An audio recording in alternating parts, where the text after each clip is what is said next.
ರನ್ಯಾ ಕೇಸಲ್ಲಿ ಒಟ್ಟು 4 ತನಿಖಾ ಸಂಸ್ಥೆಗಳಿಂದ ತನಿಖೆಯನ್ನ ನಡೆಸಲಾಗ್ತಾ ಇದೆ ಬೇರೆ ಬೇರೆ ಆಯಾಮಗಳಲ್ಲಿ.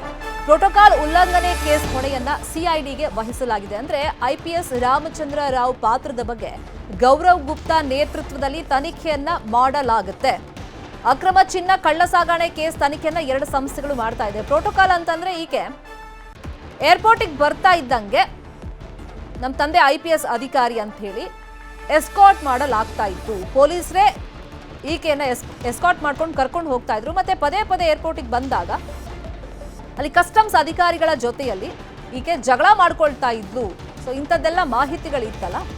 ಸೊ ಆ ನಿಟ್ಟಲ್ಲಿ ರಾಮಚಂದ್ರ ರಾವ್ ಪಾತ್ರದ ಬಗ್ಗೆ ತನಿಖೆಗೆ ಗೌರವ್ ಗುಪ್ತಾಗೆ ಜವಾಬ್ದಾರಿಯನ್ನ ನೀಡಲಾಗಿದೆ. ಇನ್ನು ಅಕ್ರಮ ಚಿನ್ನ ಕಳ್ಳ ಸಾಗಣೆ ಕೇಸನ್ನ 2 ಸಂಸ್ಥೆಗಳು ತನಿಖೆ ಮಾಡ್ತಾ ಇವೆ. ಡಿಆರ್ಐ ಹಾಗೇನೆ ಸಿಬಿಐನಿಂದ ತನಿಖೆ ಚುರುಕನ್ನ ಪಡ್ಕೊಂಡಿದೆ. ಒಟ್ಟಲ್ಲಿ ಈ ಕೇಸಲ್ಲಿ ಒಂದೇ ಕೇಸಲ್ಲಿ 4 ತನಿಖಾ ಸಂಸ್ಥೆಗಳಿಂದ ತನಿಖೆಯನ್ನ ಮಾಡಲಾಗ್ತಾ ಇದೆ.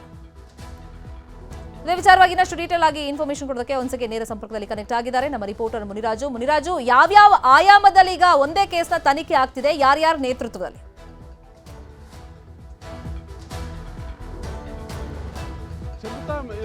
ಏನು ಒಂದು ಪ್ರಕರಣದ ತನಿಖೆಯನ್ನ 4 ಸಂಸ್ಥೆಗಳು ನಡೆಸ್ತಾ ಇರುವಂತದ್ದು ಈ ಒಂದು ಪ್ರಕರಣದ ವಿಶೇಷತೆ ಅಂತ ಹೇಳ್ಬಹುದು, ಅಥವಾ ಇದು ಎಷ್ಟು ಮಹತ್ವವನ್ನು ಪಡ್ಕೊಂಡಿದೆ ಅಂತಾನೂ ಹೇಳ್ಬೇಕಾಗುತ್ತೆ.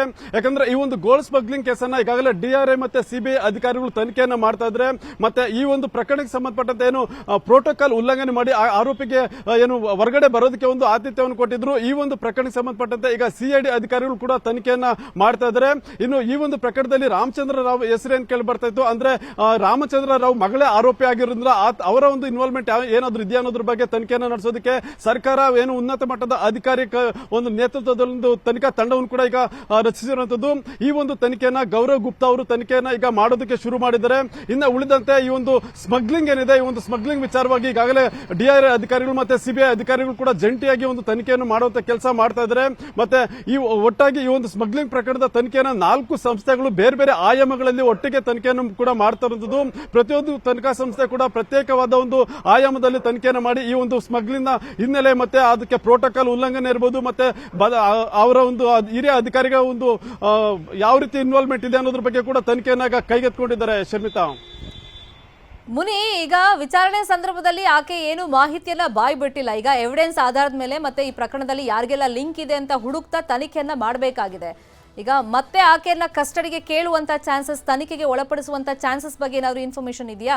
ಖಂಡಿತ ಶರ್ಮಿತಾ, ಯಾಕಂದ್ರೆ ಈಗಾಗಲೇ ಈ ಒಂದು ಪ್ರಕರಣದಲ್ಲಿ 3 ದಿನ ಅಷ್ಟೇ ವಿಚಾರಣೆಯನ್ನು ಮಾಡಿದ್ರೆ, ಆದ್ರೆ ಡಿಆರ್ಐ ಅಧಿಕಾರಿಗಳಿಗೆ ಒಬ್ಬ ಆರೋಪಿಯನ್ನ 40 ದಿನ ಕಸ್ಟಡಿಗೆ ಪಡೆಯೋದಕ್ಕೂ ಕೂಡ ಒಂದು ಅವಕಾಶ ಇರುವಂತದ್ದು.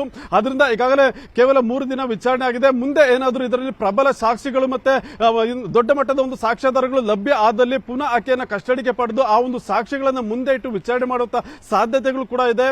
ಮತ್ತೆ ಇದೇ ಸಂದರ್ಭದಲ್ಲಿ ಈ ಒಂದು ಪ್ರಕರಣದಲ್ಲಿ ತರುಣ್ ರಾಜ್ ಕೂಡ ಅರೆಸ್ಟ್ ಆಗಿರುವಂತದ್ದು. ಆತ ಕೂಡ ಪ್ರಕರಣದ ಪ್ರಮುಖ ಆರೋಪಿ ಆಗಿರೋದ್ರಿಂದ ಆತ ಏನಾದರೂ ರನ್ಯಾರಾವ್ನ ಪಾತ್ರ ಮತ್ತೆ ಸ್ಮಗ್ಲಿಂಗ್ ಯಾವ ರೀತಿ ನಡೀತಾ ಇತ್ತು ಅನ್ನೋದ್ರ ಬಗ್ಗೆ ಏನಾದರೂ ಕೆಲವು ಕುತೂಹಲಕಾರಿ ವಿಚಾರಗಳನ್ನ ಬಾಯ್ಬಿಟ್ರೆ ಆ ಒಂದು ಸಂದರ್ಭದಲ್ಲಿ ಪುನಃ ಕಸ್ಟಡಿಗೆ ಪಡೆದು ಇಬ್ಬರನ್ನು ಮುಖಾಮುಖಿ ವಿಚಾರಣೆ ಮಾಡುವಂತ ಸಾಧ್ಯತೆಗಳು ಕೂಡ ಇರುತ್ತೆ. ಅದರಿಂದ ಸದ್ಯ ಈಗ 3 ದಿನ ವಿಚಾರಣೆ ಮಾಡಿ ಆಕೆನ ನ್ಯಾಯಾಂಗ ಬಂಧನಕ್ಕೆ ಕೂಡ ಒಪ್ಪಿಸಿರೋದು.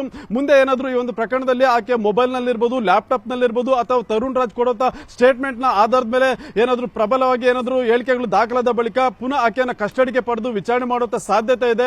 ಮತ್ತೆ ಈ ಒಂದು ಪ್ರಕರಣದಲ್ಲಿ ಇನ್ನೂ ಕೆಲವರನ್ನು ವಿಚಾರಣೆಗೆ ಒಳಪಡಿಸೋದಕ್ಕೆ ಮತ್ತೆ ವಶಕ್ಕೆ ಪಡೆಯುವಂತ ಸಾಧ್ಯತೆಗಳು ಕೂಡ ಹೆಚ್ಚಾಗಿರೋದ್ರಿಂದ ಆ ಪ್ರಕರಣ ಬೆಳೆದಂತೆ ಆಕೆಯ ಮೇಲೆ ಒಂದು ತನಿಖೆ ಬಿಸಿ ಕೂಡ ಇನ್ನೂ ಜಾಸ್ತಿ ಆಗುತ್ತೆ. ಶರ್ಮಿತಾ, ಥ್ಯಾಂಕ್ ಯು ಮುನಿ, ಈ ಕ್ಷಣದ ಮಾಹಿತಿಯನ್ನು ಕೊಟ್ಟಿದ್ದ